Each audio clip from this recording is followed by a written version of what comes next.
the Philippines today. Hello, everyone.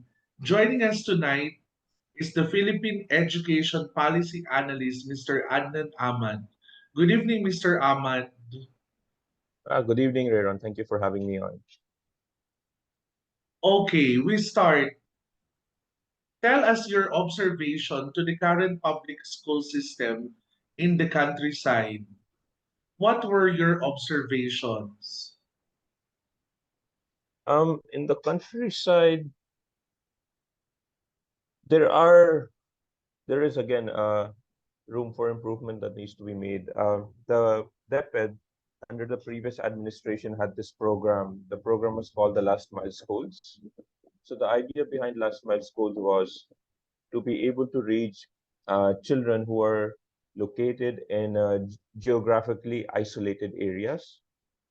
So, because before DepEd builds a school in a certain area, you have to satisfy, let's say, like there should be a certain number of potential students who will be there. But in these isolated areas, you may not reach that, what do you call this, that benchmark to be able to say, oh, we need to set up a school here. So, but the DepEd is trying to do that. So that requires it requires significant investment actually to set up those schools, given the isolated nature of these areas. Beyond that, I think there is also a need to ensure that there are adequate textbooks in these areas because still in the Philippines, in some schools, there are children who learn via sharing their textbooks with their classmates. They cannot, it's not a one-on-one thing. Ideally, you would want them to have their own textbooks. So yeah, these are two issues that come to mind when it comes to the rural areas specifically. As a country, where are we when it comes to the internationalization of education? How are we responding the gaps? In the sectors, like for example, nursing. I know this touches upon higher education, but because the Philippines is one of the key sources of high quality nurses across the globe. So that gives an idea of how good the education with respect to nursing is in the country. Doctors likewise. We also have very good engineers. So yeah, in terms of in that respect, I think there are certain professions in the Philippines which are well regulated and they do turn out very good high quality graduates, even teachers actually, for that matter, because uh, there are teachers within the people who are teaching in the Philippines who choose to go abroad, like the U.S., because the Philippines has very good uh, teachers who speak English very well.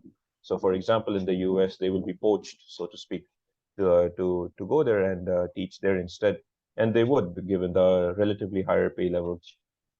So, in terms of reaching a certain benchmark in the international scene, I think the Philippines is doing decent. Of course, there's always room for doing better, but yes. What further reforms are being discussed to respond to the gaps when it comes to the basic education? Uh, when it comes to basic education, well, right now there is what we call the Education Commission, the second Educational Commission. The first one was conducted in 1991.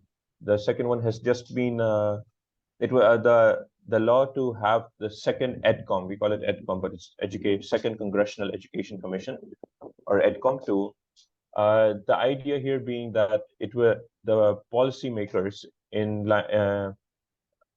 with hand in hand with the sectoral representatives and experts will look will do an overall system analysis of the education sector in the country, and they will propose corresponding what do you call this policy recommendations within the next uh, 3 years, because the EDCOM 2 is supposed to operate for a maximum, I believe, of 3 years, and within those 3 years, it will come up with policy recommendations for how education in the country, basic education, by the way, this covers basic, higher, and technical vocational.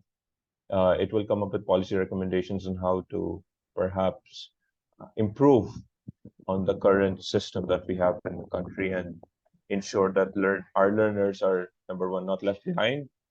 They get the quality education that they deserve, and teachers in turn are are also given the necessary training they need to ensure that learners are being taught the way they should be taught.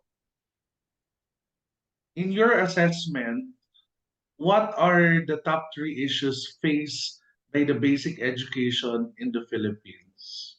Top three issues, I would say number one is uh, helping our teachers uh, teach at a higher level of mastery so that the learning outcomes in the country improve, because unfortunately, whether we like it or not, learning outcomes in the country are pretty low. And this is not just based on international benchmarks like the PISA or the what is it, CPLM. This is a Southeast Asian uh, benchmark study amongst ASEAN. Again, Philippines is like fourth out of six countries, 6 to 7 Southeast Asian countries. And then there's the TIMS. The TIMS is basically a trends in international mathematics, international benchmark. Again, we lag over there. So not only in these international benchmarks are learner outcomes not where we want them to be, but also in the locally conducted assessment test. Mr. Adnan Ahmad, thank you for your time. Well appreciated. Thank you very much, Reyron. The Philippines Today. I am Reyron del Rosario. Catch us for our next episode only here in IPDCI News Channel.